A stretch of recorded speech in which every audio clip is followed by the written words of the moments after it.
राज्यभरामध्ये काल रात्रीपासून मुसळधार पाऊस सुरू आहे. काही भागामध्ये तर अतिवृष्टीच त्या ठिकाणी आहे. कारण 65 mm आपण म्हटलं तर अनेक ठिकाणी 65 mmची पातळी ओलांडलेली आहे. त्यापेक्षा जास्त पाऊस सुरू आहे आणि नांदेड सारख्या ठिकाणी तर ढगफुटी झालेली आहे आणि म्हणून तिथे बचाव कार्य युद्धपातळीवर सुरू आहे. एनडीआरएफ आहे, एसडीआरएफ आहेत, स्थानिक यंत्रणा आहेत, ते अतिशय वेगाने त्या ठिकाणी काम करत आहेत. काही गावामध्ये काही लोक अडकलेली होती, त्यांनाही बाहेर काढण्यात आली आहेत. 4-5 लोक जवळपास बेपत्ता आहेत. अजून नक्की सांगता येत नाहीत, त्या घरामध्ये का तिथपर्यंत जाता येत नाही आणि म्हणून त्यांचं शोधकार्य सुरू आहे. त्याचबरोबर जनावरं जी आहेत, बकऱ्या असतील, गायी असतील, जवळपास 200-250च्या वर ही पावसामध्ये वाहून गेलेली आहेत आणि नांदेडमध्ये सगळे आम्ही लक्ष ठेवून आहोत. त्याचबरोबर शाळा ज्या आहेत त्यांना सुट्टी देण्याच्या संदर्भामध्ये सर्व जिल्हाधिकाऱ्यांना आम्ही निर्देश दिलेले आहेत. तिथली स्थानिक परिस्थिती बघून त्या ठिकाणची, विशेष करून मराठवाड्यातला काही भाग आहे, कोकणातला भाग आहे, विदर्भामध्ये आहे, पण त्या ठिकाणी स्थानिक परिस्थिती बघून आपण शाळांना सुट्टी त्या ठिकाणी जाहीर करायची आहे. त्यासाठी कोणालाही इथे विचारण्याची गरज नाही, कोणाची परवानगी घेण्याची गरज नाही. स्थानिक परिस्थिती जर गंभीर असेल, शाळेच्या आसपास पाणी असेल, ओढे असतील, नद्या असतील, ओलांडून जायचे असेल मुलांना, तर मला असं वाटतं त्या ठिकाणी शाळा बंद ठेवाव्यात, अशा सूचना आम्ही प्रशासनाला दिलेल्या आहेत. फक्त मुंबईपुरताच आहे की राज्यामध्ये कुठल्या कुठल्या ठिकाणी आता उद्यापर्यंत पावसाची परिस्थिती कशा प्रकारे असेल? माननीय मुख्यमंत्री महोदय या ठिकाणी येत आहेत, ते या ठिकाणी आढावा घेत आहेत. जवळपास रत्नागिरी आहे, रायगड आहे, ठाणे आहे, पालघर आहे, अशा 5-6 ठिकाणी अजूनही रेड अलर्ट आहे, ऑरेंज अलर्ट आहे.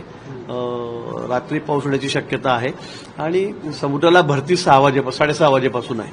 त्यामुळे मग पाणी आत कसं जाईल तोही मोठा प्रश्न आहे. पण जी भरती आहे ती काही फार मोठी नाही आहे आणि म्हणून मला असं वाटतं की परिस्थिती सर्वसामान्य होईल. आता पाऊस थोडा कमी झालेला आहे, सगळीकडे आम्ही बोलतो, सर्व जिल्हाधिकाऱ्यांशी बोलतो. आता नांदेडपासूनही थोडा पाऊस थोडा निवळलेला आहे. पण जे लोक अडकलेले आहेत, जे घरावर होते, ज्यांना होते, एनडीआरएफची टीम आमच्या सगळ्यांना काढत आहे. नांदेडमध्ये सैन्यदल सुद्धा आम्ही त्या ठिकाणी पाठवलेलं आहे, तेही त्या ठिकाणी पोहोचलेलं आहे आणि म्हणून मला असं वाटतं की कॅज्युअल्टी बहुतेक नाहीये कुठे, पण परिस्थिती आता नियंत्रणामध्ये आहे. पाऊस फक्त आता किती अजून पडेल यावर काही गोष्टी अवलंबून आहेत. पण काही झालं तरी शासनातर्फे आम्ही सर्व अलर्ट मोडवर आहोत. सगळ्या आमच्या टीम ज्या आहेत त्या ठिकाणी तयार आहेत आणि बघूया आता पाऊस किती अजून येईल, किती येणार नाही. भाऊ, तुम्ही स्वतः जिल्हाधिकाऱ्यांची किंवा टीमच्या संपर्कामध्ये आहात, मात्र मराठवाड्यातला नांदेड या भाग जरा जास्त अफेक्टेड आहे. स्वतः तुम्ही जाऊन काही पाहणी करणार आहात त्या? मला वाटतं विमान सेवा पण वळवण्यात आलेली आहे. मोठी विमाने उतरत नाहीये पावसामुळे मुंबईच्या एअरपोर्टवर. जर विमान त्या ठिकाणी जाऊ शकत असेल, नांदेडची परिस्थिती बघून घेऊ, पावसाची काय नाही. मी तेच बघतोय. मी त्या अथॉरिटी सुद्धा बोलतोय की लहान विमान तिकडे जाऊ शकेल की नाही, इथून उडू शकेल की नाही, त्या बाबतीमध्ये आम्ही बोलणं करतोय. गरज पडली किंवा थोडीशी जर मोकळीक मिळाली, उड्डाण होऊ शकत असेल, तर मी नांदेडला जाऊन 2 तास तिथून मुखेड आहे, पुढे अजून अर्धा तास जी गावं आहे, हसनगावची गावं आहेत, मला वाटतं रावणगाव आहे, त्या ठिकाणी जाण्याचा आम्ही प्रयत्न करतोय. रावणगावमध्ये जवळपास 250 लोक अडकल्याची माहिती समोर येत आहे. सध्या तिथली काय परिस्थिती? रावणगावमध्ये 250-250 लोक अडकलेले होते. चारी बाजूने पाण्याचा वेढा होता. त्यातले जवळपास 150-150 लोक काढले गेलेले आहेत. अजूनही एनडीआरएफची टीम सगळे त्याच्या बोटी वगैरे घेऊन त्या ठिकाणी लोकांना त्या ठिकाणी काढतायत. मला वाटतं 1 तासाभरामध्ये तिथे आता कोणी राहणार नाही, म्हणजे सगळ्यांना आम्ही बाहेर सुखरूप त्या ठिकाणून काढू.